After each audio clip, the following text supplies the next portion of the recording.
Matthew chapter 14, John the Baptist beheaded. At that time Herod, the tetrarch, and said to his attendants, "This is John the Baptist. He has been raised from the dead, and that is why the miraculous powers are at work in him."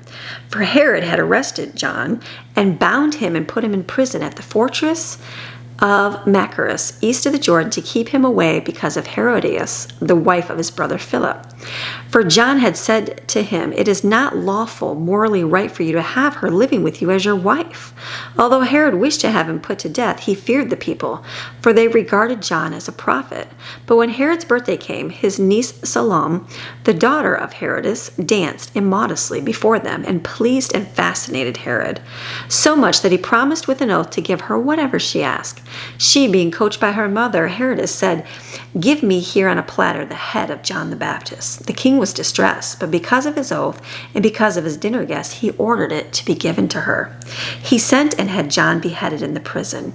His head was brought on a platter and given to the girl, and she brought it to her mother Herodias. And John's disciples came and took away the body and buried it. Then they went and told Jesus. 5,000 were fed. When Jesus heard about John, he left there privately in a boat and went to a secluded place. But when the crowds heard of this, they followed him on foot from the cities. When he went ashore, he saw a large crowd and felt profound compassion for them and healed their sick. When evening came, the disciples came to him and said, "This is an isolated place, and the hour is already late. Send the crowds away so they may go into the villages and buy food for themselves." But Jesus said, "They do not need to go away. You give them something to eat." They replied, "We have nothing here except 5 loaves and 2 fish." He said, "Bring them here to me." Then he ordered the crowds to sit down on the grass, and he took the 5 loaves and the 2 fish, and looking up toward heaven, he blessed and broke the loaves and gave them to the disciples, and the disciples gave them to the people. And they all ate and were satisfied. They picked up 12 full baskets of the leftover broken pieces. There were about 5,000 men who ate, and there were still more children and women. Jesus walks on the water. Immediately, he directed the disciples to get into the boat and go ahead of him to the other side of the Sea of Galilee while he sent the crowds away. After he had dismissed the crowd, he went up to the mountain by himself to pray. When it was evening, he was there alone. But the boat, by this time, was already a long distance from land, tossed and battered by the waves, for the wind was against them.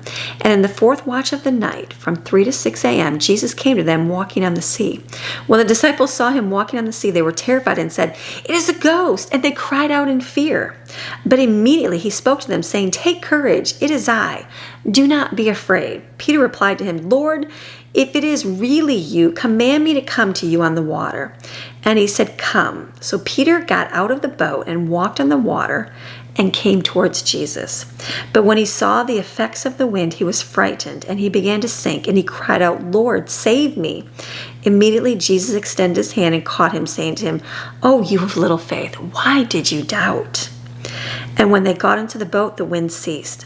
Then those in the boat worshipped him with awe-inspired reverence, saying, "Truly you are the Son of God." When they had crossed over the sea, they went ashore at Gennesaret. And when the men of that place recognized him, they sent word throughout all the surrounding districts and brought to him all who were sick, and they begged him to let them merely touch the fringe of his robe, and all who touched it were perfectly restored. God is ready to perfectly restore you just by us having to touch his garment. Beautiful, beautiful thing. This is your daily Bible chapter. We're reading God's Word Monday through Friday so we can grow closer and closer to him. I will see you guys again tomorrow with another video. See you tomorrow. Bye.